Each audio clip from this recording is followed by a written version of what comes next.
hubungan antara alam Melayu dengan Turki Osmaniyah sangat-sangat rapat. Sultan Syekh Ahmad Patani sentiasa mengunjungi Istanbul untuk menerima arahan daripada Sultan Abdul Hamid ketika itu. Bagaimanakah perancangan untuk menghantar tentera untuk melawan, untuk menentang penjajahan, sedangkan orang Melayu khususnya daripada bangsawan sampai ke bawah semua bekerja dengan British. Nama ini tidak pernah disebut dalam sejarah negara kita. Bila kita merdeka, nama ini tidak ada. Syekh Ahmad Patani tidak ada, Raja Ali Kelana tidak ada. Yang ada ialah nama British. Di tugu negara kita, nama-nama pejuang negara kita semua British.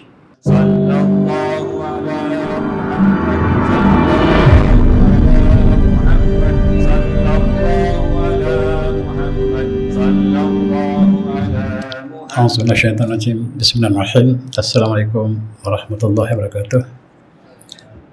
Alhamdulillah, alhamdulillahirabbil alamin, wa bihi nasta'in. Assalatu wassalamu ala syafil anbiya'i wal mursalin wa alihi washabihi ajma'in, amma ba'du. Tuan Imam, saya muliakan Tuan Bilal, muslim-muslimat yang dirahmati Allah sekalian. Alhamdulillah, kuliah pertama bulan Syawal. Lepas Syawal, Zulqa'dah, Zulhijjah. Dan umat Islam negara kita akan menuju ke Mekah. Dan hari ini izinkanlah saya untuk melihat ke belakang sejarah dalam konteks ulama Melayu Mekah Maktamarmah. Kita lihat bagaimanakah umat Melayu telah memakmurkan Mekah dan membentuk, mencipta nama yang hebat. Marilah kita mulakan dengan ayat surah Al-Hajj. A'udzubillahi minasyaitonir rajim. Wazin fin nas bil hajji atu karjalu ala kulli dhamrin wa ala kulli dhamrin yatina min kulli wajhin amiqa liyashhadu man abalahum wa yaskasmallahi fi ayyamin ma'lumatin ala ma razaqahum min bahitil am wa kullu minha watul ba'ithal faqir sarkul nazim. Dan seluruh kepada manusia untuk menunaikan haji, dan secara mereka datang berjalan kaki dan di atas belakang unta yang kurus. Mereka datang daripada seluruh penjuru yang jauh, yang supaya mereka menyaksikan manfaat bagi mereka serta mengerti nama Allah pada hari-hari yang tertentu di atas apa yang Allah berikan rezeki kepada mereka daripada binatang ternak. Makalah daripada korban tersebut dan berilah makan kepada orang yang sakit, orang yang fakir dan orang yang memerlukan. Ayat Al-Hajj. Ayat ini sejak daripada Nabi Ibrahim AS ibadah haji telah diperuntukkan terusan kepada para anbiya yang turun selepas Nabi Ibrahim dan sampailah kepada syariat Islam yang mulia. Dan alhamdulillah, insyaAllah dalam 2 bulan lagi, sebulan lebih lagi, sebulan lagi ataupun kurang sebulan, kita akan mula bertolak ke Mekah. Marilah kali ini kita kenal sejarah umat Islam di Mekah. Bagaimana hubungan alam Melayu dengan Mekah yang begitu lama. Sejarah mencatatkan secara bertulis sekitar kurun yang ke-14-15 umat Islam telah dengan ramai menuju ke Mekah untuk melakukan haji. Dalam catatan sejarah Malabari, sejarah Islam di India, dia menyatakan dalam kurun yang ke-15 akhir 317 jemaah haji yang berlayar daripada alam Melayu menuju ke Mekah telah bertembung dengan kapal Portugis. Kapal Portugis yang dipimpin oleh Vasco da Gama, dan mereka dibunuh oleh Portugis. Kapal mereka dibakar, dan sejarah inilah sejarah awal bagaimana hubungan antara alam Melayu dengan Mekah. Mereka dimasukkan dalam pukat. Sebab apabila Portugis datang ke timur bukan untuk mencari rempah, tetapi setiap kepala umat Islam dibayar dengan harga yang mahal. Buat pertama kali mereka bertemu di Laut India ketika mereka menuju ke Melaka. Pelayaran haji daripada kapal daripada alam Melayu yang sedang berlayar ke Mekah disekat, harta dirampas, kapal dibakar, dan umat Islam dimasukkan dalam jaring dan dihempas dalam laut. Syahidlah 317. Dalam satu riwayat lagi 700 umat Islam yang dilakukan kerjasama oleh Portugis. Dan ini menunjukkan antara sejarah awal hubungan antara alam Melayu ke Mekah cukup menyayat hati. Dalam sejarah Melayu juga mengatakan Hang Tuah adalah hantaran pertama yang melakukan haji di Mekah. Hang Tuah telah mulakan pelajaran dan sampai ke Jeddah. Apabila sampai di Jeddah, Hang Tuah disambut dengan besar-besaran oleh penduduk Jeddah. Kemudian Hang Tuah telah melawat kubur Sayyidina Hawa ataupun isteri Adam AS. Kemudian diarak ke Mekah, kemudian ke Madinah, melakukan haji dan seterusnya ke Istanbul. Sampai di Istanbul, Hang Tuah menunaikan solat di Masjid Hagia Sophia dan membeli meriam yang banyak untuk dibawa kembali ke Melaka.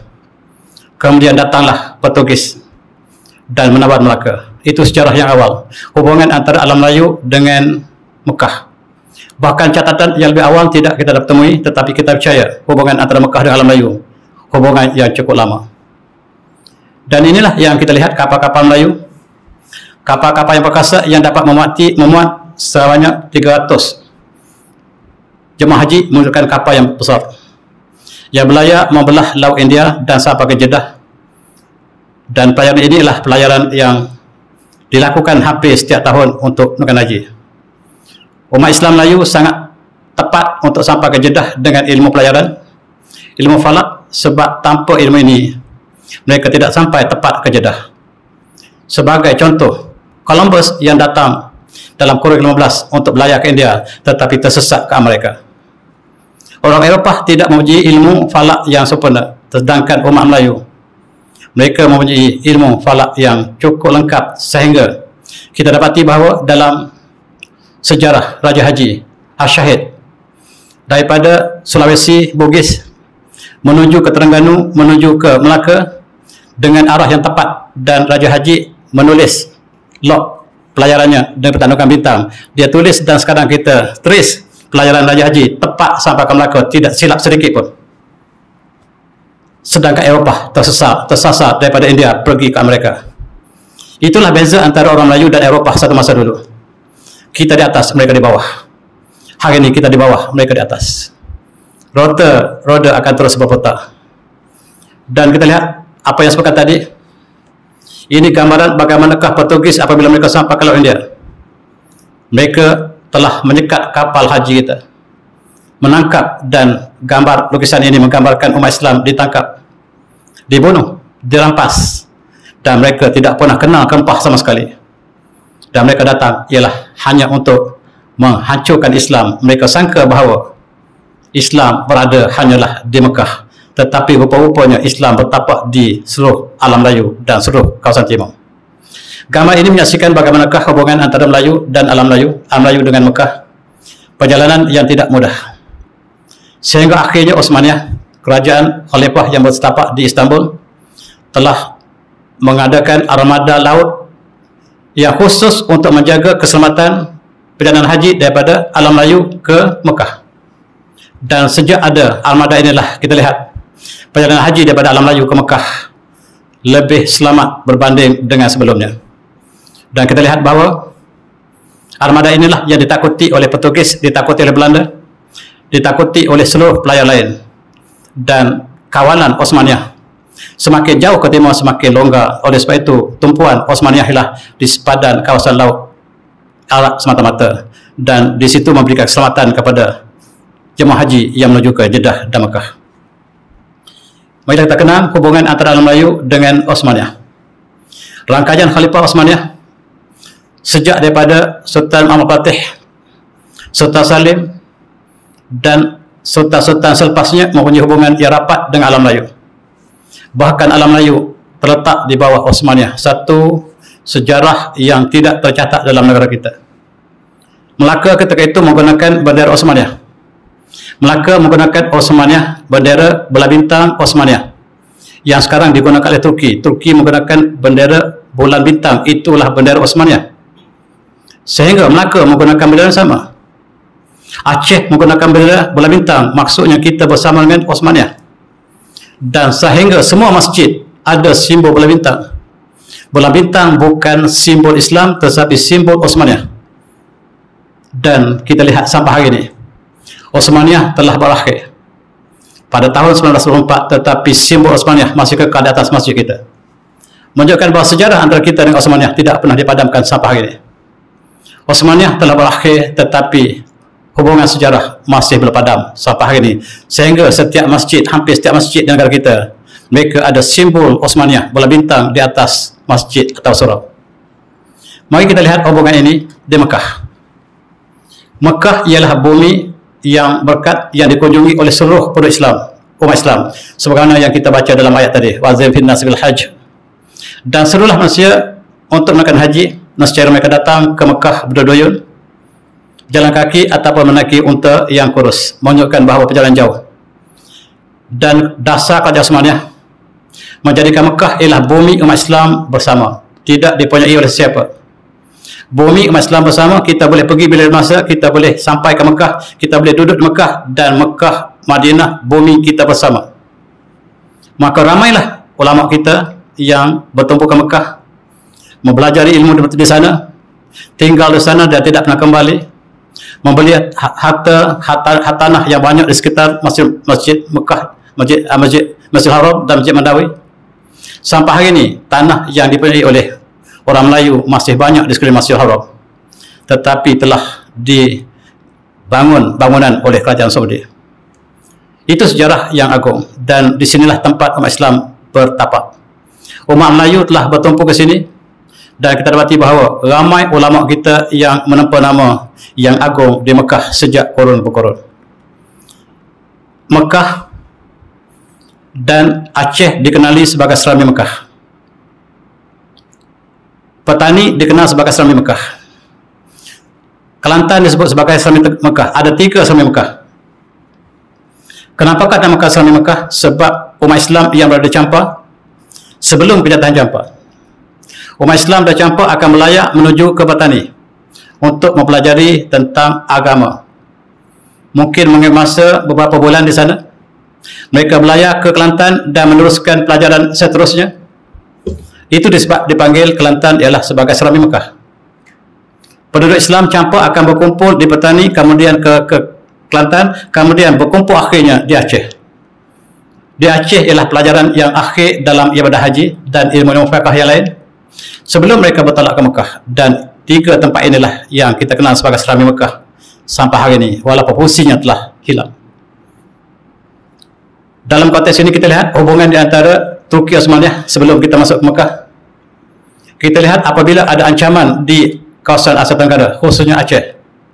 Ini surat-surat menyurat di antara Sultan Sulaiman Al-Qurni dengan Sultan Aceh. Sultan Aceh dilantik sebagai gubernur kerajaan Osmaniyah di sebelah timur. Sultan Melaka yang bernama Sultan Mansur Shah dilantik sebagai gubernur Osmaniyah di sebelah timur dengan gelaran Mansur Pasha. Kita sebut Sultan Mansur Shah, tetapi Turki menyebut Mansur Pasha.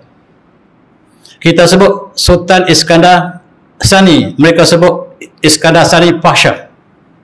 Menunjukkan bahawa kita, Melaka dan Aceh ialah Osmaniyah. Sejarah Malaysia tidak pernah tulis kita berada di bawah Osmaniyah sampai hari ini, sebab sejarah tidak lengkap. Mari kita lihat sejarah, bagaimanakah sejarah inilah yang menghubungkan ulama kita di Mekah.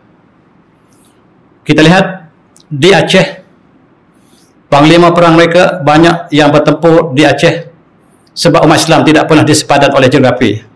Apabila Aceh diserang oleh Belanda, maka tentera Osmaniyah akan datang beramai-ramai. Tentera daripada India akan datang, tentera daripada Afrika akan datang bersama. Dan di antara kubur yang masih terdapat di Aceh ialah kubur pahlawan-pahlawan Osmaniyah Turki yang dilawati setiap tahun. Dan tuan yang ke Aceh, lawatilah kompleks makam Tengku Bite yang menempatkan makam-makam pahlawan Turki Osmaniyah yang gugur syahid di Aceh, mempertahankan Aceh daripada Belanda. Belanda menyerang Aceh, Aceh pertahankan negara mereka dan dibantu oleh Osmaniyah. Dan surat-surat yang kita baca yang tersimpan di Museum Aceh menunjukkan bahawa hubungan di antara Aceh dan Osmaniyah sangat-sangat rapat. Begitu juga Melaka menggunakan bendera yang sama, bendera Osmaniyah, dan Melaka menentang Portugis di atas nama Osmaniyah. Dan kita juga lihat ulama-ulama kita di Mekah yang dicatatkan oleh Osmaniyah, yang sebahagian besarnya kita tidak kenal. Antaranya ialah Ahmad Marzuki Ahmad Mursyid Al-Batawi, orang Batawi, orang Jawa. Bakir Ibnu Al-Ju'jawi Al-Makki, Badawi Al-Aziz Al-Lasami, Jami' Ibn Rashid Al-Rifai Al-Bugisi, Jamaluddin Abdul Khalid Al-Fatani, Sulaiman bin Muhammad Husin Al-Palambani, Soleh bin Muhammad Ibn Abdullah Al-Kalantani, dan banyak lagi yang seorang pun kita tak kenal. Inilah orang Melayu yang dicatatkan oleh Osmaniyah dan pelajar-pelajar yang melakukan kajian hubungan antara Osmaniyah dengan alam Melayu. Cukup banyak bahan untuk dikaji, dan sejarah ini masih belum diungkai sampai sekarang, sehingga kita tak pernah kenal siapakah mereka, sebab mereka hanya dicatatkan dalam sejarah Osmaniyah. Dan bagaimanakah pentingnya umat Melayu, sejarah ulama Melayu di Mekah, dan di Mekah lah menjadi pusat perbincangan, dan bagaimanakah untuk menyelamatkan alam Melayu daripada penjajahan. Mereka train pahlawan-pahlawan, dan bila dihantar balik kembali ke tanah air, dan mereka lah yang berjuang menentang penjajahan. Dan ketika itu orang Melayu bersama dengan penjajah. Lebih lagi di tanah Melayu, bangsawan mereka bersama dengan penjajah, orang Melayu bekerja dengan penjajah, dan ulama kita di Mekah sedang berjuang untuk menyatakan kepada penduduk tempatan bahawa British, Belanda, Spanyol itulah penjajah yang harus kita tentang, sedangkan orang Melayu menjadi mata-mata polis kepada British, menjadi tentera kepada British, menjadi pion kepada British. Mereka sudah bersama dengan British, dan itulah sejarah yang tidak pernah ditulis. Dan ulama kita di Mekah telah melatih pahlawan-pahlawan untuk kembali ke Jawa menentang Belanda, melatih pahlawan-pahlawan kita untuk kembali petani dan berjuang menentang Siam. Dan episod ini tidak digambarkan dalam sejarah lengkap tanah air. Mari kita lihat, ada 4 tokoh penting dalam kurun yang ke-19, ulama besar kita di Mekah, jadi takuti oleh penjajah. Antaranya ialah Syekh Abdul Samad Al-Palambani, dan di sebelahnya ialah Syekh Muhammad Asyad Al-Banjari, yang sebelah Syekh Asyad ialah Syekh Abdul Wahab Bugis, dan yang pada kanan adalah orang Jawa, Syekh Abdul Rahman Al-Misri. Ini tokoh yang ditakuti oleh penjajah, sebab mereka lah yang meniupkan roh jihad kepada pelajar-pelajar mereka di Mekah, dan mereka kembali ke tanah air dan merancang untuk menentang jihad terhadap penjajah. Sedangkan sebahagian penduduk Jawa bersama dengan penjajah, sebahagian penduduk tanah Melayu bersama penjajah, termasuk bangsawan mereka bersama penjajah. Dan ulama kita terkiak-kiak di Mekah untuk menyatakan bahawa yang tuan-tuan bersama itu, yang disebut kerajaan, itulah yang harus kita tentang. Antara ulama besar kita ialah Syekh Al-Fatani sebelah kiri, Syekh Abdul Samad Al-Palambani, dan mereka berjuang di tanah air menentang Siam. Ketika itu Siam telah masuk ke Patani.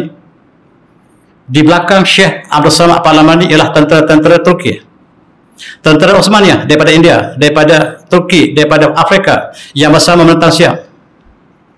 Dan setiap kali eksibisi tentera yang dipimpin oleh Syekh Abdul Samad Al-Palambani, umat Islam serta menang ke atas Siam. Akhirnya Siam sangat dendam kepada Syekh ini. Mereka merancang, dan akhirnya Syekh Abdul Samad Al-Palambani telah syahid di kawasan Teluk Manuk yang saya 2-3 kali lepas melawat. Di Teluk Manuk ialah sejarah Syekh Abdul Samad Al-Palambani. Kepalanya dipotong, jasadnya ditanam di Teluk Manuk ataupun dicenuk di situ, kepalanya dibawa balik ke Siam dan diletakkan di dalam muzium di Raja Siam yang hanya diberikan pada orang tertentu untuk melihatnya. Mengikut saksi seorang daripada pembesar kita yang pernah melawat muzium di Raja ini, bekas perdana kita, dia mengatakan darah masih mengalir daripada leher yang dipancung, dan tanda syahid yang jelas kepada Syekh Abdul Samad Al-Palambani. Apabila Syekh Abdul Samad telah gugur syahid di situ, muridnya Syekh Al-Fatani telah mengumpul pahlawan-pahlawan di Terengganu supaya kembali untuk menentang Siam. Tetapi kelengkapan pahlawan kita di Terengganu tidak cukup untuk menentang Siam. Maka Syekh Al-Fatani telah berundur ke Mekah dengan harapan untuk melatih pejuang-pejuang di Mekah kembali semula ke Patani menentang penjajah. Itulah sejarah Melayu di Mekah yang agung, yang saya dapati tidak ada dalam sejarah tanah air kita. Saya belum baca sejarah yang menyatakan bahawa Syekh Abdul Samad Al-Palambani ialah seorang komander perang. Yang saya tahu, mereka disebut sebagai seorang ahli sufi. Ya, banyak berzikir, tetapi mereka tidak sebut sebagai komander perang. Sejarah kita belum lengkap ditulis. Dan inilah yang mereka sebut bahawa orang Sufi tidak berjuang, sedangkan Syekh Abdul Samad Panani sebagai contoh ialah tokoh berjuang yang tidak tandingnya. Kita lihat juga Syekh Da'wah Patani apabila kembali ke Mekah, dilantik oleh Kerajaan Osmaniyah untuk hal ehwal umat Islam di Mekah, termasuk mengurus tentang haji. Umat Islam yang sampai ke Mekah, maka Syekh Da'wah Patani telah dilantik sebagai hal ehwal timur Kerajaan Osmaniyah. Dan tokoh inilah yang menjelaskan kedatangan umat Islam ke Mekah, dan umat Islam orang Melayu yang sampai ke Mekah sangat ramai ketika itu. Pelayaran yang makan masa hampir 6 bulan ataupun 3 bulan yang diuruskan oleh ulama kita di Mekah, menunjukkan hubungan kita dengan Mekah sangat-sangat lama. Kita lihat, ini ialah wakil Kerajaan Osmaniyah di Mekah, namanya Osman Nuri Pasha. Pasha ialah maksudnya pemimpin di bawah Osmaniyah. Dia menjaga hal ehwal Mekah dan dia memberi ruang kepada orang Melayu secara khusus. Ulama Melayu dipandang tinggi di Mekah. Bila saya sebut Melayu, maksudnya seluruh alam Melayu, daripada Aceh sampailah ke Sulawesi, termasuklah Filipina yang ketika itu nama Filipina yang asal ialah Maharaja, Pulau Maharaja, Pahamaraj. Tetapi apabila datangnya Sepanyol, mereka memurtadkan, mereka membunuh seluruh Islam di Maharaj, dan mereka menukar Maharaj menjadi Filipina sampai hari ini. Kota umat Islam di Maharaj namanya Ya Amanillah, dan disitulah pusat pemerintahan Islam yang besar. Apabila sampainya Spanyol di Maharaj yang mereka sebut Filipina, kemudian mereka memaksa orang Islam memeluk Kristian ataupun mati, dan hampir seluruhan daripada umat Islam di Ya Amanillah telah dibunuh oleh Spanyol, dan mereka tukar menjadi Manila sampai hari ini. Sejarah malang umat Islam. Dan di Mekah mereka sedang merancang bagaimanakah untuk membebaskan tanah air daripada penjajah, sedangkan penduduk tempatan bersukaria dengan penjajah. Di Jawa, penduduk bangsawan mereka yang duduk di Karaton bekerjasama dengan Belanda untuk menjajah bangsa mereka sendiri. Orang Jawa diperhinakan, dijadikan sebagai hamba di ladang Belanda, dan bangsawan mereka lah yang memungut cukai bagi pihak Belanda cukup malam. Di tanah Melayu, perkara yang sama hampir berlaku. Di Filipina, hampir seluruh umat Islam telah bertukar agama. Walauzubillah. Dan itulah nasib dan bagaimana Osmaniyah memberikan ruang kepada ulama kita untuk merancang, untuk membebaskan tanah air. Dan antara tokoh yang penting kita di Mekah ialah Syekh Ahmad bin Abdul Latif Al-Minangkabawi. Dia orang Minangkabau, dan dia ialah ulama yang paling agung di kalangan orang Melayu di Mekah. Ketika Osmaniyah, mereka mencari seorang ulama yang paling hebat di Mekah untuk menjadi imam khatib di Masjidil Haram, dan orang yang terpilih ialah Syekh Ahmad Khatib Al-Minangkabawi. Dan sebagaimana kita lihat sejarahnya, dicatatkan dalam Alam Al-Makiyyin, tokoh-tokoh Mekah. Dia sebut Ahmad bin Abdul Latif bin Abdul Aziz Al-Khatib Al-Fadani Al-Jawi Al-Makki, orang Padang, orang daripada Bukit Tinggi. Alim Fadil, ulida fi waladihi Kota Tua, dia lahir di Kota Tua. Wa qadama al-Makkah al-Mukarramah wa umruhu 11. Dia sampai ke Mekah ketika usianya 11 tahun. Ayahnya bangsawan yang bersama dengan Belanda. Ayahnya sangat kaya, pakciknya sangat kaya, sehingga satu masa pakciknya menyewa sebuah kapal khas untuk keluarganya ke Mekah. Di Jeddah mereka ada rumah penginapan, di Mekah mereka ada rumah, dan mereka lah keluarga yang sangat kaya. Mereka membawa anak kecil ini namanya Ahmad, yang mereka tidak sangka bahawa Ahmad inilah yang bakal menjadi ulama besar di Mekah. Dan keluarganya datang ke Mekah untuk menunaikan haji, tetapi lebih untuk menuju ke Belanda sebab mereka adalah tali barut Belanda. Dan di sinilah Ahmad Al-Khatib mengatakan bahawa saya tidak akan bersama dengan keluarga saya. Keluarga saya bersama dengan penjajah, sedangkan saya cinta ilmu. Biarlah saya berkelana di Mekah tanpa ada sebarang kelebihan. Saya ingin menuntut ilmu, biarlah keluarga saya kaya raya di kampung, berilah segala harta kepada mereka. dan akhirnya dia muncul sebagai ulama besar di Mekah, dilantik menjadi imam dan khatib, dan ialah antara tokoh yang diberikan kepercayaan oleh Utsmaniyah. Dan tokoh-tokoh yang lain, tuan-tuan, muridnya yang terkenal, murid kepada Syekh Ahmad Khatib Minangkawi ialah Syekh Tahir Jalaluddin, yang dilatih secara pribadi oleh tokoh ini. Dan kelebihan Syekh Tahir Jalaluddin adalah dalam bidang falak. Ilmu falak yang dikembangkan, yang dipelajari di Mekah, dibawa balik ke Riau, dibawa ke Singapura, dibawa ke Pulau Pinang, dan akhirnya ilmu falak yang kita pelajari sekarang datang daripada tokoh yang besar ini, Syekh Ahmad Khatib Minangkawi, melalui muridnya bernama Syekh Tahir Jalaluddin. Inilah tokoh-tokoh yang besar di Mekah yang kemudiannya kembali ke tanah air sebagai mereka tidak kembali dan mengembangkan ilmu, perjuangan, jihad dan sebagainya. Dan jangan lupa orang ini tokoh yang paling agung dalam sejarah Melayu. Siapakah orangnya? Syekh Ahmad Al-Fatani. Kalau kita nak lihat seorang tokoh Melayu sepanjang zaman yang paling agung dari segi jasa, tidak ada orang kedua kecuali Syekh Ahmad Al-Fatani, sehingga orang Melayu tidak kenal siapa Syekh Al-Fatani. Dia menguasai 47 ilmu.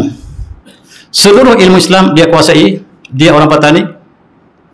Datuknya lah panglima perang daripada Patani. Dihantar ke Mekah mempelajari berbagai ilmu.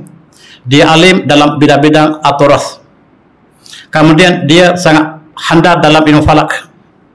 Dia handal dalam ilmu perubatan. Dia handal dalam matematik. Dia handal dalam sastra. Dia handal dalam ilmu kemasyarakatan. Dan hampir 47 ilmu yang wujud dalam peradaban Islam dikuasai oleh tokoh ini. Kepentingannya, dia adalah sebagai menteri yang dilantik oleh Utsmaniyah untuk menjantumkan seluruh alam Melayu di bawah seorang khalifah. Dan peranan ini tidak pernah dibincang dalam negara kita. Kita lihat mula-mula sekali petugas Syekh Ahmad Al-Fatani ialah untuk mencetak kitab-kitab yang dipelajari di tanah air. Tuan-tuan lihat, kitab kuning yang tuan pelajari ini dicetak di sini. Di sini ialah dijaga oleh Syekh Ahmad Al-Fatani, dilantik untuk mengendalikan percetakan di Mekah. Kitab-kitab bahasa Arab ataupun bahasa Melayu diberikan tumpuan oleh khalifah. Selama ini ditulis tangan sebagai tulisan. Tetapi apabila untuk mempelajari terlalu lambat untuk menyalin setiap kitab yang ditulis oleh ulama kita. Jadi percetakan pertama inilah yang dilakukan oleh Syekh Ahmad Al-Fatani, dan kitab dicetak dengan banyak, sekali cetak 1000 kopi dan diedarkan kepada seluruh pelajar termasuk tanah air kita. Kitab Jawi yang tuan-tuan lihat adalah Al-Mali ini barangkali dicetak di sini. Dan itu jasa yang besar. Dan di antara kitab pertama yang dicetak di Mekah oleh Syekh Ahmad Al-Fatani ialah Sabil Muhtadin, yang ditulis oleh Syekh Muhammad Asy'ar Al-Banjari, dan kitab Siratul Mustaqim yang ditulis oleh Syekh Nuruddin Ar-Raniri di Aceh. Ini dua kitab yang pertama yang dicetak di Mekah. Kemudian kitab-kitab lain dicetak satu persatu dan ijazah besar dilakukan oleh Syekh Ahmad Al-Fatani. Selepas itu kitab ini diperbanyakkan dan disebar ke seluruh alam Melayu. Dan kita dapat pelajari hampir setiap orang ada satu kitab. Kalau dulu satu kitab dikongsi untuk 30 orang. Apabila dicetak maka setiap orang ada satu kitab. Pembelajaran sangat lancar dan jasa yang dilakukan oleh Syekh Ahmad Al-Fatani cukup besar dalam konteks ini.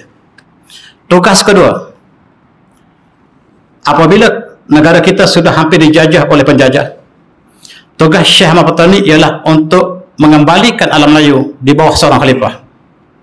Maka sebagai usaha yang pertama ialah untuk cantumkan antara Kelantan, Terengganu, Petani dan Kamboja sebagai satu negara pertama di bawah seorang khalifah. Kemudian cantumkan pada Aceh, Sumatera, Jawa dicantumkan pada Kelantan.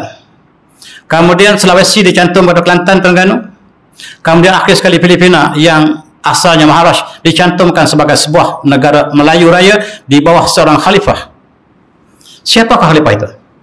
Khalifah yang dicadangkan ada dua orang. Pertama ialah Sultan Zainal Abidin ketiga Terengganu, dan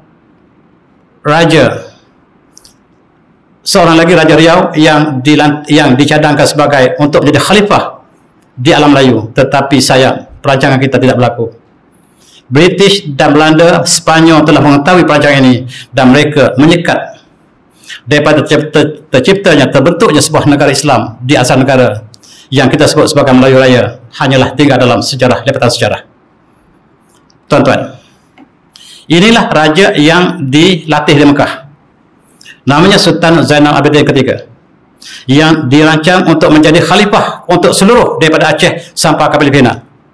Dirancang oleh ulama kita di Mekah. Mereka sudah bersetuju untuk calonkan Sultan Zainal Abidin ketiga Sultan Melayu yang paling alim dalam sejarah tanah air.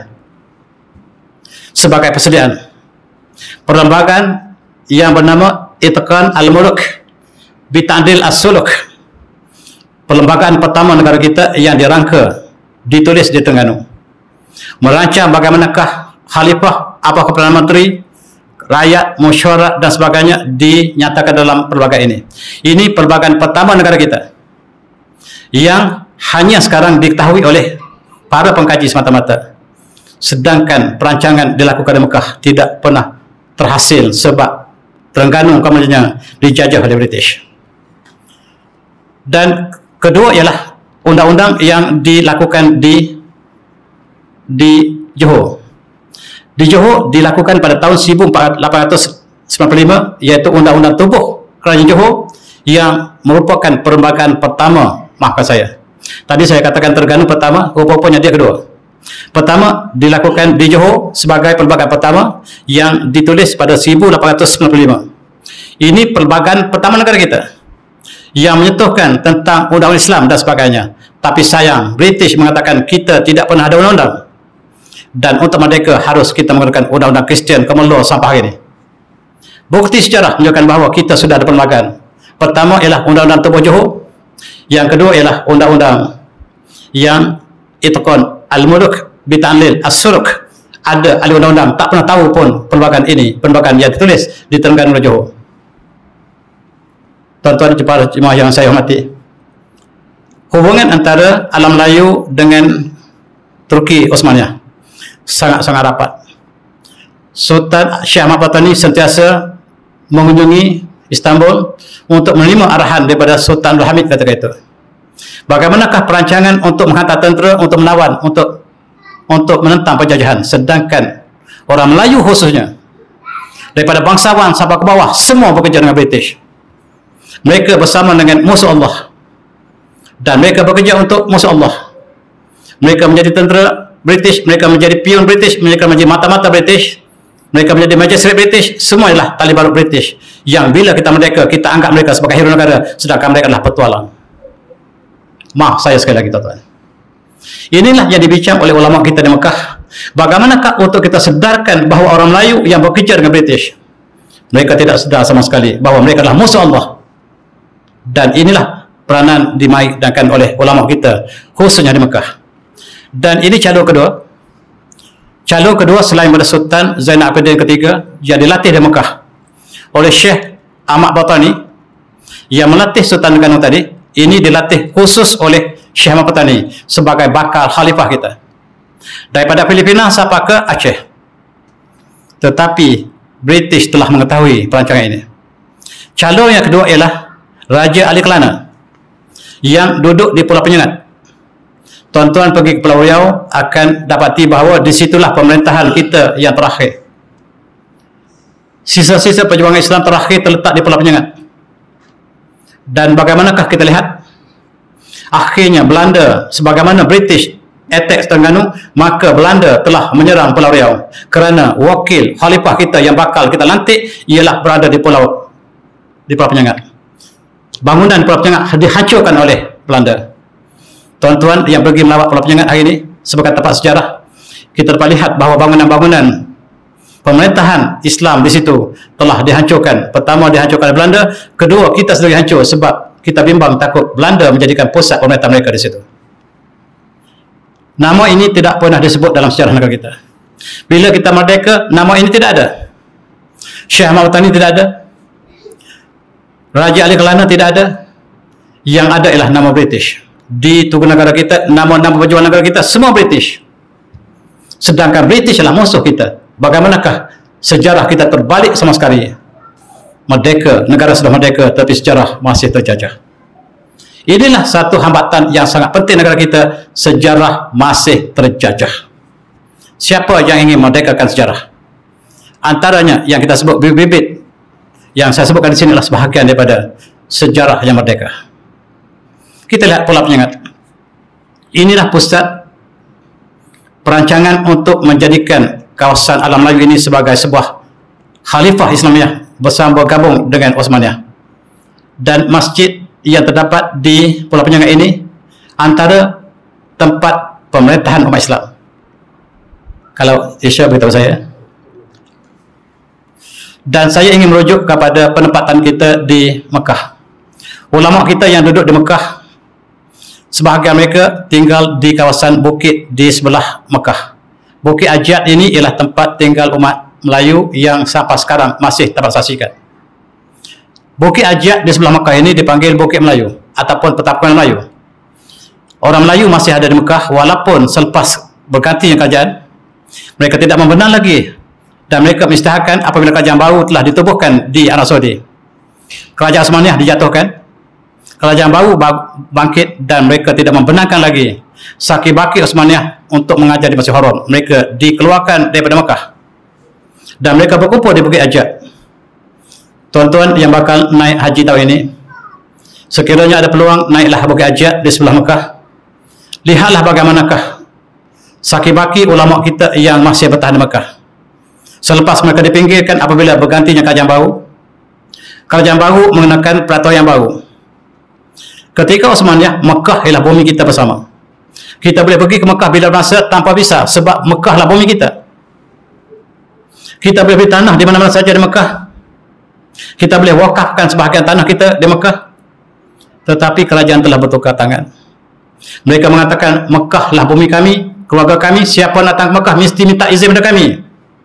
Kami keluarkan visa, kalau kami tak bagi visa, kamu boleh datang ke bumi ini. Sedangkan Mekah, Madinah lah bumi kita sendiri. Begitu bezaannya apabila jatuh kerajaan Osmaniyah. Mekah bukan lagi bumi kita, bumi keluarga ini. Dan mereka syarat untuk datang ke Mekah mesti minta izin kami. Kalau kami tak bagi, tak boleh masuk. Mekah telah menjadi keluarga, bumi keluarga lain, keluarga Saud, dan bukan lagi bumi umat Islam sebagaimana sebelumnya. Mari kita lihat tanah wakaf yang banyak di sekeliling Mekah. Ketika zaman Osmaniyah, digalakkan umat Islam mewakafkan sebahagian harta mereka kepada kebajikan Islam. Maka ulama kita yang berada di Mekah, raja-raja Melayu yang berada di Mekah memberikan tanah yang banyak untuk diwakafkan. Tetapi sayang apabila berganti kerajaan, sebahagian tanah wakaf ini masih diiktiraf, sebahagiannya telah dilupuskan. Dan yang masih ada tanah wakaf yang diiktiraf ialah yang sebahagian daripada hotel-hotel besar di Mekah ini ialah tanah orang Melayu, tanah keluarga orang Aceh, tanah keluarga orang Brunei, tanah keluarga orang Jawa, tanah orang Terengganu, orang Kelantan, penuh di Mekah. Dan sekarang kita tak beza lagi tanah manakah orang Melayu. Dan rupa-rupanya orang Melayu banyak mewakafkan tanah mereka di sekeliling Masjidil Haram. Ini ialah Masjid Ramadan ataupun Hotel Ramadan yang tuan-tuan pernah tinggal. Hotel Ramadan, Hotel Al-Masyair, ini ialah tanah wakaf. Masih duduk di atas tanah wakaf. Kepunyaan seorang ahli perniagaan Aceh yang alim ulama bernama Syekh Baugat. Syekh Baugat mewakafkan tanahnya yang masih diiktiraf oleh Kerajaan Mekah sekarang. Di situlah kita lihat bangunan-bangunan yang tinggi macam langit di kita Mekah didiri di atas tanah wakaf orang Melayu. Ini surat oleh sebab mereka yang lain yang tidak ada surat, tanah ini tidak jelas sama ada ditukar milik ataupun telah menjadi hak milik orang lain. Tetapi untuk Syekh Baugat, dia ada surat yang jelas. Ini surat wakaf. Surat ini tertulis ketika zaman Osmaniyah, menyatakan dengan jelas bahawa kawasan ini diwakafkan untuk umat Islam, tidak boleh untuk orang lain. Lebih khusus mereka mengatakan hanya untuk penduduk Aceh, diwakafkan untuk penduduk Aceh. Dua hotel ini ialah untuk orang Aceh. Tetapi Aceh telah termasuk dalam Indonesia sekarang. Aceh telah termasuk dalam Indonesia. Maka Indonesia membuka ruang kepada orang Indonesia untuk duduk di tempat wakaf ini. Lalu mendapat bantahan daripada orang Aceh sebab daripada tulisan ini hanya untuk orang Aceh, bukan untuk Indonesia. Indonesia tidak wujud ketika itu. Tanah ini hanya untuk orang Aceh. Pertikaian sedang berlaku sekarang di Mekah.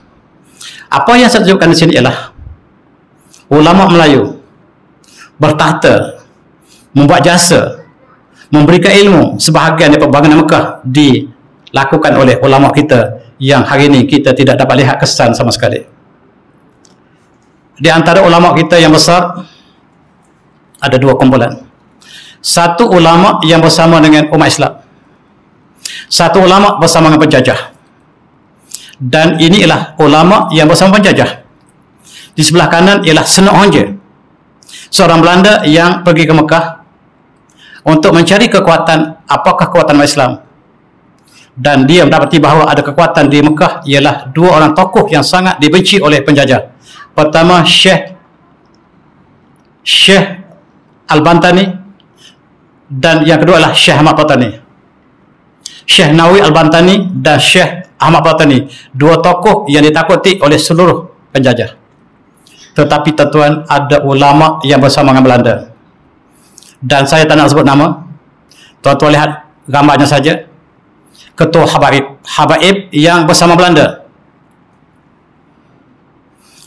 Saya malas sebut nama dia. Dia sentiasa bekerja untuk Belanda. Sayang sama sekali. Dan inilah di antara ulama kita yang di Mekah sedang berjuang untuk menentang Belanda, tetapi ada ulama yang menyokong Belanda. Namanya tercatat dalam sejarah Jawa. Orangnya sangat alim. Barangkali orang Jawa yang paling alim ialah ulama ini. Tetapi sayang, dia bersama Belanda. Banyak kes-kes yang dia memutuskan fatwanya untuk menyembelih Belanda. Dan saya lupakan orang ini. Dan itulah untuk menggambarkan bahawa kita di Mekah, ulama kita berkumpul di Mekah untuk tujuan yang luas, ilmu, jihad dan mengembangkan Islam di seluruh alam Melayu. Jangan lupa satu bukit yang telah diruntuhkan, namanya Jabal Abu Kubais. Bukit ini bukit orang Melayu. Di situ ada sebuah masjid yang dibina ketika Osmaniyah yang ditinggal kebanyakan orang Melayu. Bukit ini telah diratakan oleh kerajaan baru. Mereka tidak gemar bukit ini. Sebab bukit ini namanya Masjid Bilal Al-Habsyi. Duduk tuan-tuan sekarang tidak ada lagi. Tuan-tuan pergi sekarang tak jumpa lagi bukit Abu Kubais. Sebab telah diratakan. Mula-mulanya dibina istana Raja Fahad itu, kemudian dilakukan dengan perbezaan yang lebih luas.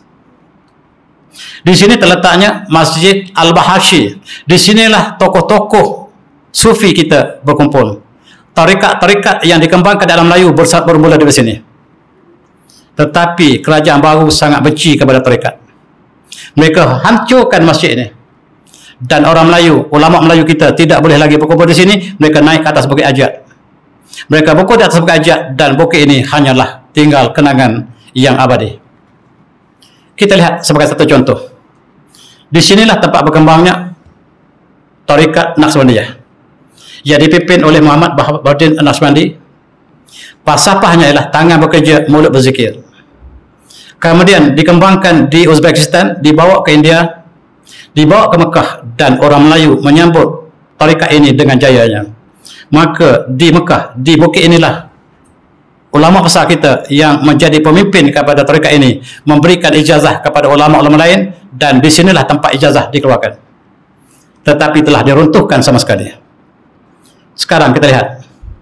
Antara yang menerima daripada bukit Jabal Kubais ini ialah antaranya Syekh Ahmad Bakir yang mengembang di tanah air, dan sekarang sudah tidak ada lagi masjid yang kita masukkan tadi. Telah kosong sama sekali. Sebab kerajaan baru sangat benci kepada tarikat. Dalam konteks ini kita lihat ulama kita yang bertahta di Mekah antaranya Syekh Abdul Wahab Arakat, dan dia adalah pemimpin Al-Khalidi An-Naqsbandi.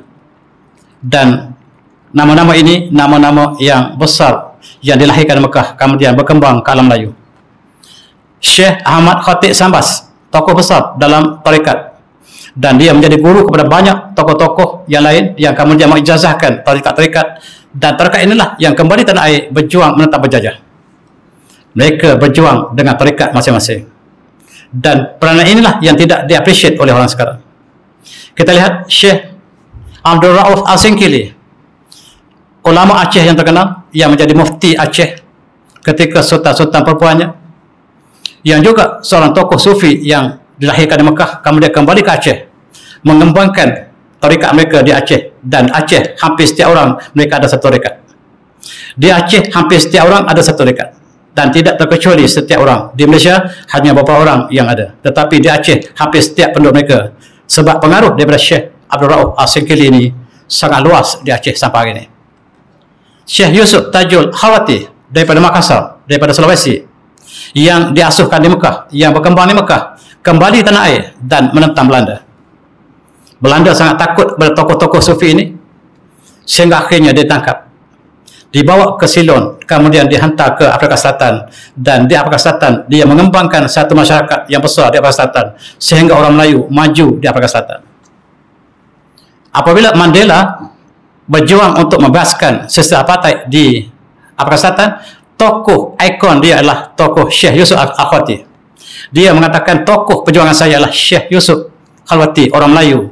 Dan orang Melayu di Afrika Selatan, tuan-tuan, mereka ialah kumpulan yang berjaya. Mereka Datuk Bandar Afrika Selatan orang Melayu, namanya Ahmad Thompson satu masa dulu.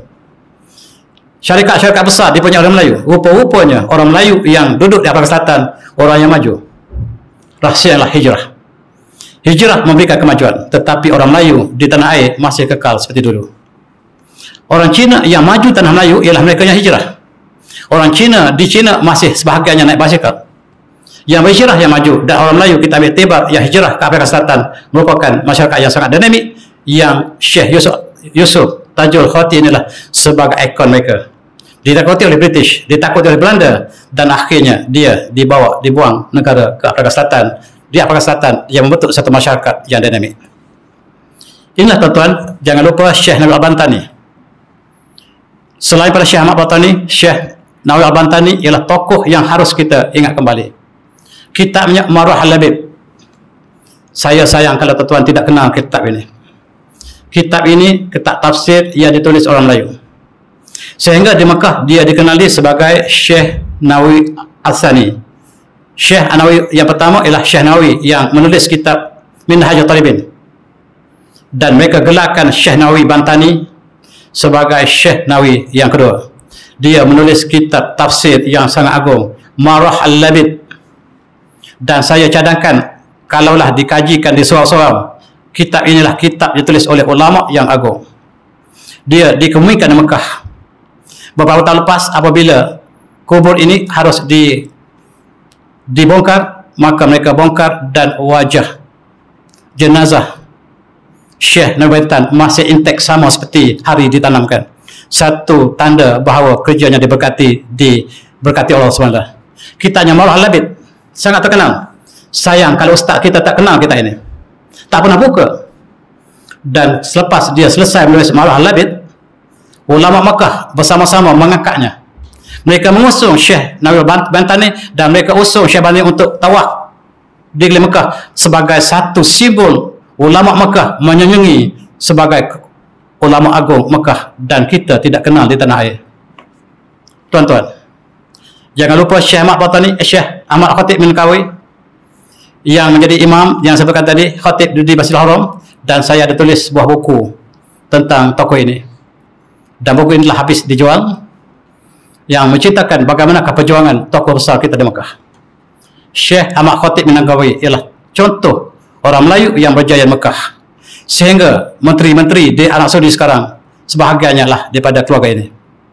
Ketika saya menuju Mekah, saya diberitahu bahawa ramai daripada tokoh-tokoh Arab Saudi, pegawai-pegawai tingginya daripada keturunan Syekh Ahmad Khatib bin Kawi, dan salah seorang mereka telefon saya mengatakan, kami ialah keluarga Syekh Khatib yang sangat besar di Mekah. Sekiranya tuan-tuan datang ke Mekah, beritahulah saya dan kami akan rayakan anda semua di Mekah. Maksudnya, kita telah meninggalkan satu jasa yang besar yang dikenang sampai hari ini. Kemudian jangan lupa ulama kita di Mekah yang bernama Syekh Hashim Kial Hashim Asyari, orang Jawa, dan Syekh Ahmad Dahlan yang berguru dengan Syekh Ahmad Khatib. Dua-dua anak murid kepada Syekh Ahmad Khatib dan kembali ke Jawa. Satu menubuhkan Muhammadiyah yang sangat terkenal sampai hari ini, yang satu menubuhkan Nahdlatul Ulama. Kedua-duanya bercanggah. Mereka membawa aliran yang berbeza tetapi daripada guru yang sama. Guru yang sama melahirkan dua aliran yang berbeza. Masing-masing memilih jalan yang berbeza. Satu jalan yang tradisi, satu jalan yang lebih moden. Tuan-tuan, di tanah Melayu, di tanah air kita, pengaruh yang dibawa oleh Muhammadiyah sangat besar. Sehingga dia mempengaruhi sebahagian daripada ulama di tanah Melayu kita satu masa dulu. Mereka berbahas tentang perkara-perkara yang diperbahaskan, antaranya lah anjing dan sebagainya. Akibat daripada aliran yang dibawa pembaharuan daripada Mekah ke tanah air, kita mengalami satu konflik yang besar pada tahun 60-an. Dan kemuncaknya, mereka berkumpul di Kota Baru untuk berdebat tentang anjing. Perdebatan ini dialukan atas dua kumpulan yang besar, kumpulan pembaharuan dengan kumpulan tradisi. Mereka berbincang di istana, disaksikan oleh Sultan Kelantan. Perbincangan tidak berakhir dengan pihak mana yang menang dan terbuka sampai sekarang. Dan itulah tuan-tuan, bibit-bibit perpecahan kita berlaku dan tidak berlaku di Mekah, tetapi apabila mereka kembali ke tanah air, mereka membawa dua aliran yang berbeza. Sekarang timbul kembali bagaimanakah kita berinteraksi dengan anjing. Sebahagian daripada lanjutan daripada perbincangan yang lepas. Mufti Kelantan yang kedua membela anjing di belakang keretanya untuk menunjukkan bahawa anjing tidak haram, dan ini dibantah oleh ulama yang tradisi. Maka perpecahan ini berlaku sampai hari ini. Mufti untuk menunjukkan bahawa anjing tidak haram, dia letak dalam kereta dia, menimbulkan perdebatan yang sangat besar di Kota Baru satu masa dulu, memecahkan penduduk Kota Baru kepada dua kumpulan yang hampir sama besar sampai hari ini. Marilah kita lihat bagaimana sejarah baik dan buruknya, dan kita ingin mencantumkan alam Melayu di bawah satu khalifah, tetapi sayang tidak berlaku. Seluruh alam Melayu telah terjajah satu masa dulu. Selepas kejatuhan Osmaniyah jatuh pada tahun 1994. Dengan kejatuhan Osmaniyah, maka seluruh alam Melayu telah jatuh satu persatu. Daripada Filipina telah jatuh, Jawa, Sumatera, tanah Melayu telah jatuh satu persatu. Kamboja telah jatuh, dan kita dijajah oleh seluruh penjajah. Dan di bumi Arab juga tidak ada sebuah negara Islam yang masih tidak terjajah. Daripada Morocco sampai ke Libya, Sudan, Jordan, seluruhnya dijajah oleh penjajah. Serentak kita pernah jatuh ke bawah, tempat yang paling bawah ke bawah apabila dalam kurun ke-19 kita tidak ada sebuah negara pun yang merdeka. Tuan-tuan, cukup malam, dan apakah peranan ulama kita di Mekah? Ketika itu Yahudi sedang melobi untuk mendapatkan Palestin. Kemudian mereka telah mempengaruhi Raja Mekah yang dilantik oleh Osmaniyah, iaitu Syarif Hussein, yang terpengaruh di Mekah, supaya menentang Osmaniyah. Dan akhirnya tokoh ini telah bersama dengan Yahudi, British, menentang kerajaan Osmaniyah, dan jatuhlah kerajaan Osmaniyah. Inilah Al-Surah Al-Syarif Hussein, keturunan Rasulullah yang berikan peranan untuk menjaga Mekah.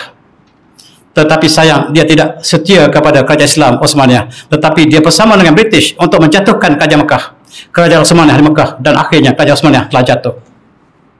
Yang membantu Syekh Hussein ialah McMahon, seorang British yang dilantik khas untuk menjatuhkan kerajaan Islam. Sayang, telah bersama dengan musuh Allah untuk menjatuhkan kerajaan Islam. Cukup malam.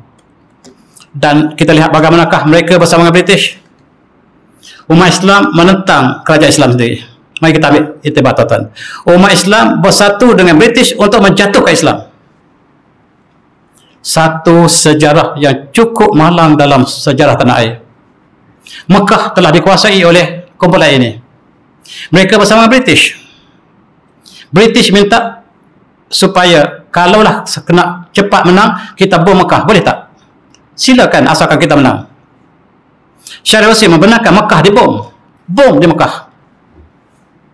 Di keliling Mekah dibom, Masjidil Haram jangan bom, supaya Osmaniyah jatuh berkecai. Memang benar, kerajaan Islam terakhir telah jatuh, dijatuhkan oleh tangan Yahudi, tangan British, tangan Perancis, dan tangan umat Islam sendiri. Mari kita ambil iktibar. Umat Islam menjatuhkan kerajaan Islam, dan yang menjatuh inilah namanya Syarif Hussein. Cukup malam, tuan-tuan. Gambar-gambar ini menggambarkan mereka bersama dengan British untuk menjatuhkan kerajaan Osmaniyah. Dan kerajaan Osmaniyah telah jatuh, dipimpin oleh British yang bernama Lawrence of Arabia. seorang yang sangat jahat. Dan dialah yang telah menghancurkan kereta api yang dibina oleh Osmaniyah daripada Istanbul sampai ke Madinah, dihancurkan oleh orang ini, Lawrence Arabian namanya. Dan di manakah letaknya ulama Melayu kita? Ulama Melayu kita sudah tidak tempat di Mekah lagi.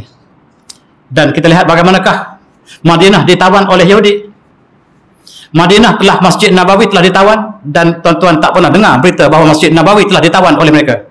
Ditawan oleh British Yahudi. Di belakanglah umat Islam bersama dengan Yahudi dan British menawan Masjid Nabawi. Subhanallah. Sejarah ini tidak tulis di negara kita. Sejarah ini tak pernah tulis di negara kita. Dan tuan-tuan, ini panglima Islam terakhir yang dilantik oleh Osmaniyah untuk pertahankan Masjid Nabawi daripada cerobohan daripada British yang ditolong oleh Syarif Hussein. Tetapi dia telah terkorban. Dia dibunuh dan Masjid Nabawi telah terlepas ke tangan mereka. Sayang, apabila mereka telah mengalahkan dan Syarif Hussein bersama dengan British mengalahkan Osmaniyah, sekarang Syarif Hussein mengatakan kepada British, sekarang saya boleh dilantik untuk menjadi khalifah sekarang. Kata British, jangan, tunggu dulu. Dulu tuan kata nak latih saya menjadi khalifah. Tak. Sebab kamu tidak cukup setia pada kami. Kami ada calon lain. Calon ini ialah calon daripada keluarga kami. Nama Abdul Aziz. Keluarga Saud ini keluarga kami. Asalnya mereka Yahudi. Mereka memeluk Islam. Kami lebih percaya pada Yahudi pada kamu.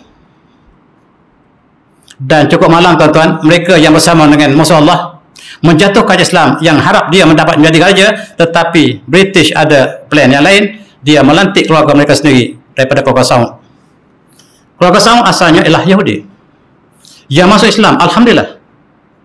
Dan Yahudi lebih percaya kepada bangsa yang sendiri walaupun Islam, dan diserahkan sebuah tanah bumi Osmaniyah kepada sebuah kerajaan baru, dan mereka membentuk Mamlakah As-Saudiyah Al-Arabiyah. Apabila mereka menguasai Mekah, tuan-tuan, mereka membunuh umat Islam begitu ramai.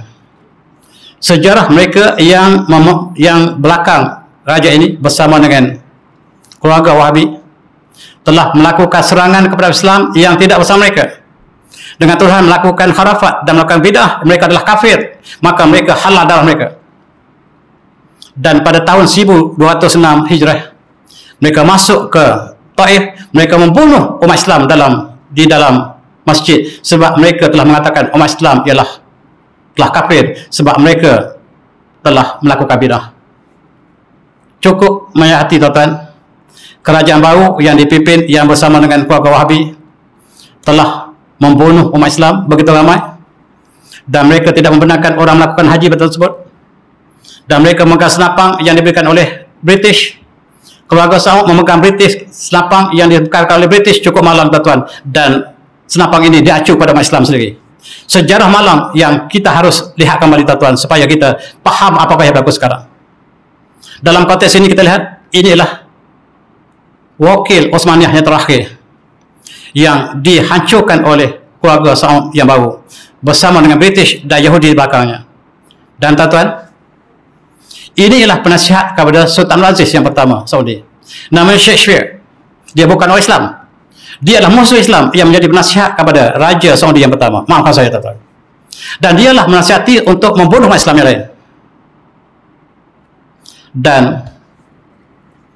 ada beberapa orang yang menjadi penasihat kepada Sultan Aziz. Antaranya lah Shakespeare yang saya sebutkan tadi.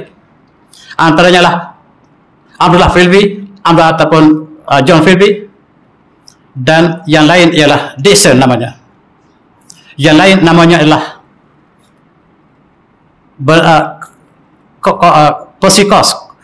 Persicox. Ini ialah di antara Yahudi yang di belakang dari belakang Raja. Di belakang Abdul Aziz ialah Yahudi, British dan Yahudi. Penasihat Abdul Aziz ialah Yahudi. Dan kawan-kawan kita daripada yang balik pada Mekah, mereka sangat marah pada saya di atas perkara ini. Mari kita lihat sejarah yang benar supaya kita tidak terkeliru apa yang berlaku sekarang. Dan Abdul Aziz diberikan gaji yang banyak oleh Yahudi. Ini surat British. Bahawa kalau kamu serahkan Palestin pada kami beri gaji pada kamu dengan banyak. Surat ini tersimpan dalam akib. Tuan-tuan boleh baca hubungan Abdul Aziz dengan Yahudi. Surat ini mengatakan sekiranya kamu bersama kami akan berikan allowance kepada Abdul Aziz dengan banyaknya. Rupa-rupanya Sultan Abdul Aziz dibiayai oleh Yahudi dalam pembentukan kerajaan Saudi Mamlakah Arabiyah. Dan saya minta maaf banyak-banyak, sejarah yang pahit ini. Sejarah yang pahit inilah membentuk suasana yang ada sekarang, tuan-tuan. Dan bantuan itu datang daripada Yahudi. Ini bantuannya. Bantuan daripada David Ben Gurion, Perdana Menteri Israel yang pertama. Diberikan uang kepada Abdul Aziz melalui Abdullah Filvi. Nama asalnya John Filvi, tetapi apabila dia memeluk Islam, Allah berikan hidayah, dia memeluk Islam dan dia menukar namanya Abdullah Filvi, dan dialah pecah rahsia. Dia menulis Ayam Arabiah, tuan-tuan baca baris dengan baris, baris demi baris, dan saya baca sangat-sangat menakutkan. Bagaimana sebuah kerajaan Islam bersama dijatuhkan oleh umat Islam bersama Yahudi, British, dan bumi Islam bernama Osmaniyah, Hijaz, telah bertukar menjadi Mamlakah Saudiyah Arabiyah, dan cukup malam mereka menguasai tanah ini dan bumi ini, bumi mereka, dan siapa nak datang ke Mekah mesti minta visa dari mereka. Kalau mereka tak bagi, tak boleh masuk ke sini. Cukup malam, tuan-tuan, sejarah negara kita. Dan ini surat yang sangat kontroversi. Sebelum diberikan gaji yang banyak ini, ada satu perjanjian yang dilakukan antara Yahudi dan Abdul Aziz. Sekiranya tuan ingin bantuan yang lebih banyak, serahkan Palestin pada saya. Kata Sultan Aziz, Palestin bukan saya punya, tetapi tidak cukup. Kalau tuan inginkan sokongan kami, serahkan Palestin pada kami. Dan ini dilaporkan oleh Dixon, tuan-tuan. Dixon yang bersama dengan antara kejadian itu berlaku di antara Yahudi dengan Abdul Aziz, mengatakan bahawa kalau begitu saya tak ada masalah. Dia tulis surat ini, tuan-tuan. Dengar betul-betul surat ini. Dan kalau kita baca, dan tuan-tuan nilai sendiri. Surat di bawah ini, yang di bawah ini tulisan tangan daripada Sultan Aziz. Bismillahirrahmanirrahim. Ana Sultan Abdul Aziz bin Rahman Ali Parson Ali Saud Al-Qar wa Taraf Alfa Maratin Lisa Percy Cox Mandu Bertani Anzuma La min indi min inta' Palestin lil masakin al-yahud awrihim kama tahu Britania allati lam ahuj an ra'yiha hatta tasih sah. Saya tak takut, saya tak mau terjemah, tuan-tuan. Kalau saya terjemah, saya sedih. Tuan-tuan cari penterjemah dan terjemahlah dan pahamilah apa yang maksudnya. Rekasnya, saya serahkan Palestin kepada Yahudi sampai hari kiamat. Saya tak boleh pergi lagi. Bagaimana kita berhenti di sini? Wabillahi taufiq. Assalamualaikum warahmatullahi wabarakatuh. Tafsir Allah. Saya tak boleh pergi lagi. Minta maaf banyak-banyak, dan itulah perkara yang cukup menyentuh sebab hati saya bila saya baca surat ini. Dan surat ini dinafikan oleh kawan kita yang balik Mekah. Surat ini tersimpan di Museum London, dan tuan-tuan boleh lihat di situ penyerahan Palestin daripada autoriti yang membentuk kerajaan baru. Dan wabillahi taufiq. Assalamualaikum warahmatullahi wabarakatuh. Tasbih.